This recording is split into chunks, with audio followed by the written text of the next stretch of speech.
pessoas acham que o alemão é uma pessoa fria, né? Distante e tudo mais. Eles têm a cultura deles, sim, mas eles pensam muito no coletivo. Chegando para mais um bate-papo, uma manhã de sábado. O tempo não tá legal, mas o papo hoje tá interessante. E é com um paulista, um musicista. Ele veio estudar música aqui e quer tirar a cidadania italiana. Ele vai contar um pouquinho da história dele, bem interessante. Fiquem ligados e vamos falar com ele.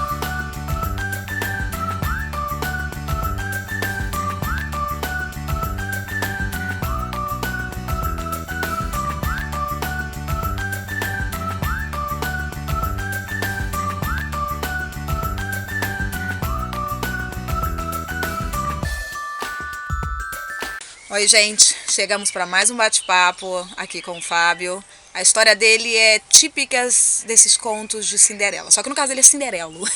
É Cinderelo e a história dele começa num aeroporto e ele vai contar um pouquinho para nós como foi isso.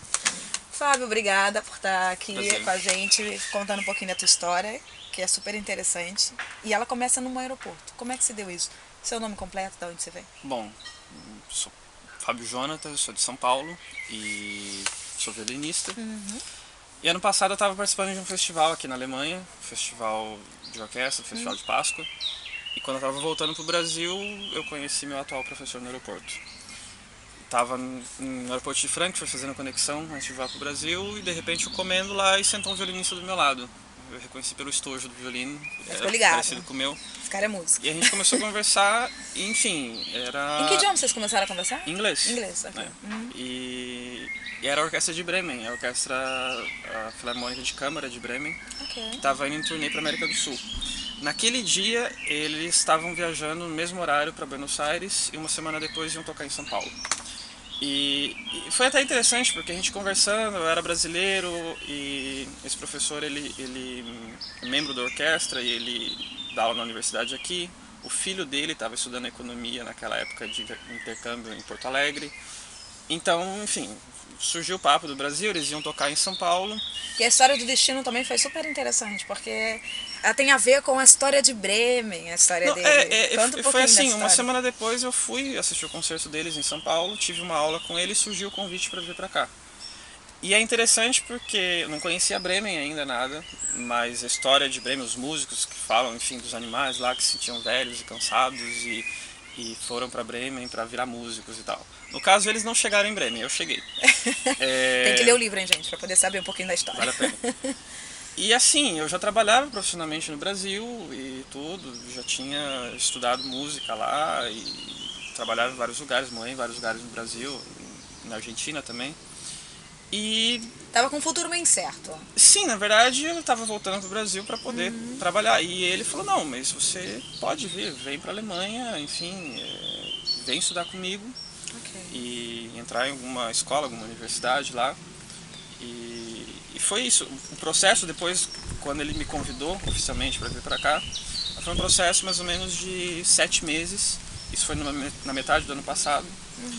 E daí em janeiro, já inesquecível, porque agora, dia 5 né, de janeiro de 2016, eu desembarcando de 37 graus na sombra em São Paulo para menos 15 debaixo da neve aqui. Então, para músico, é um campo legal aqui na Alemanha? É um campo legal. Você diria para as pessoas, mas, assim, venham que é um campo legal, pra músico, tem chance? Eu falo que para músico é a Disneylândia, porque tudo no mundo musical tudo no mundo musical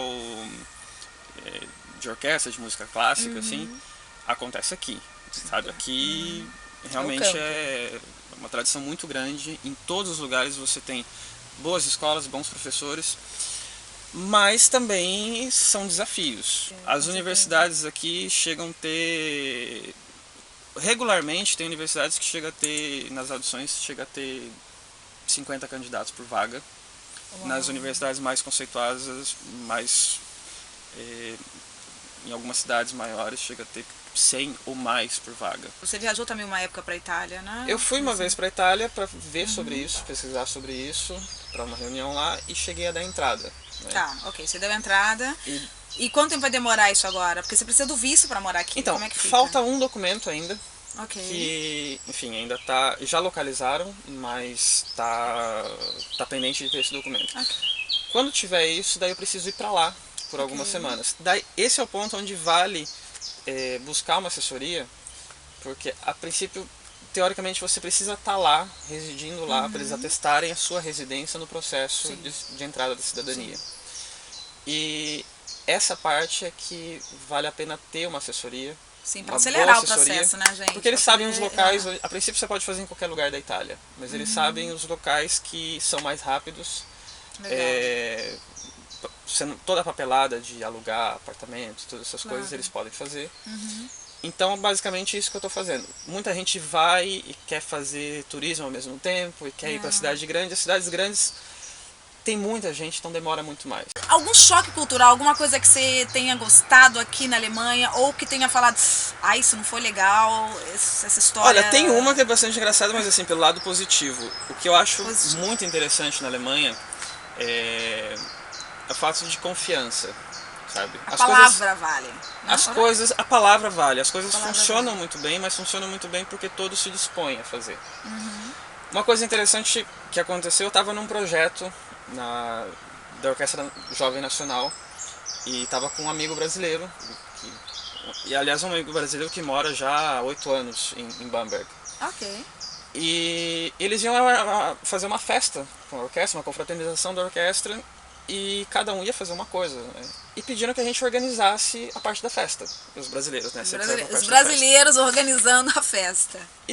E a gente foi cobrar as coisas no mercado e tudo, lá tinha um valor estipulado para poder organizar isso e fazer tudo certinho. E, enfim, tinha um processo lá que eu não sei exatamente como chama, mas que a gente podia ir comprar bebidas e comidas, por exemplo, no mercado. E eles faziam só uma nota, a gente levava, consumia o que quisesse, e o que sobrasse de bebidas e de comidas podia voltar e pagar só o que tivesse consumido, devolver para o mercado. Como uma recompra para o mercado. E tudo bem, mas a princípio nem ele sabia direito, a gente foi se informar. Era uma cidade estranha, a gente não era da cidade, a gente estava hospedado num hotel, 2 estrangeiros. Que não falavam alemão. Não, ele fala. Ele fala alemão. Você que não falava. Mas assim, a gente chegou e falou deles, tudo bem, claro, não, tudo bem, vê o que vocês precisam. A gente fez a compra, tudo, deu, sei lá, era para todo mundo, para a orquestra toda. Algo em torno, sei lá, de 200, 300 euros, assim. E eles só anotaram o nome dele. E anotaram errado. Não pediram documento nem nada. Não? Ok. Até ele que morava, ele falou, não, tem alguma coisa errada. Eu olhava pra mim assustado, alguma coisa errada. Eu falei, não, mas é isso.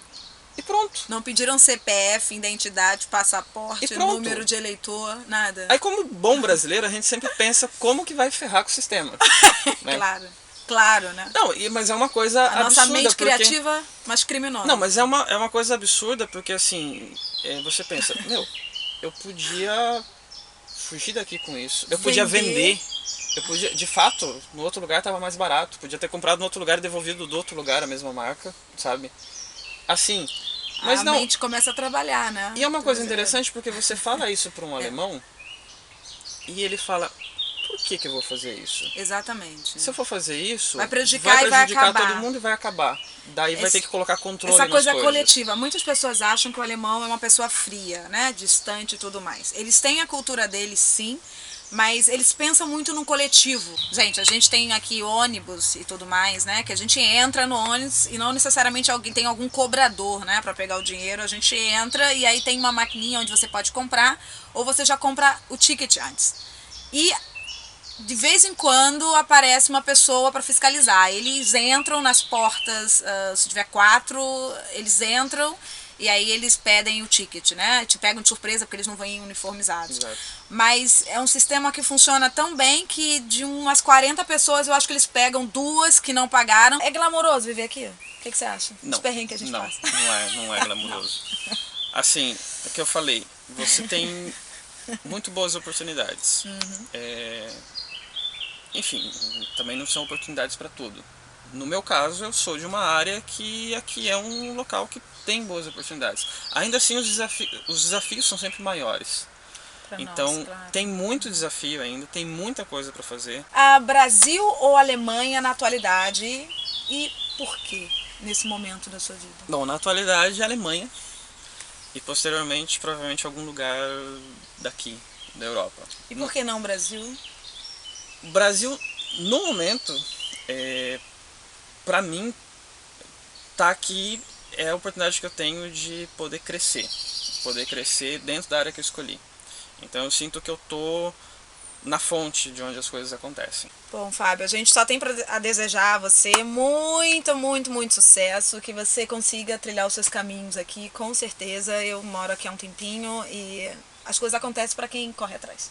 Eu acredito que você seja um desses caras e com certeza a gente já vê um brasileiro, vai se orgulhar bastante aí. Gente, obrigada, Fábio, por esse bate-papo. Valeu! Valeu! Obrigadão, gente. Para quem quer saber um pouquinho mais sobre outras histórias de vida, por favor, acesse nosso site e curta com certeza esse vídeo. Um beijo, até a próxima!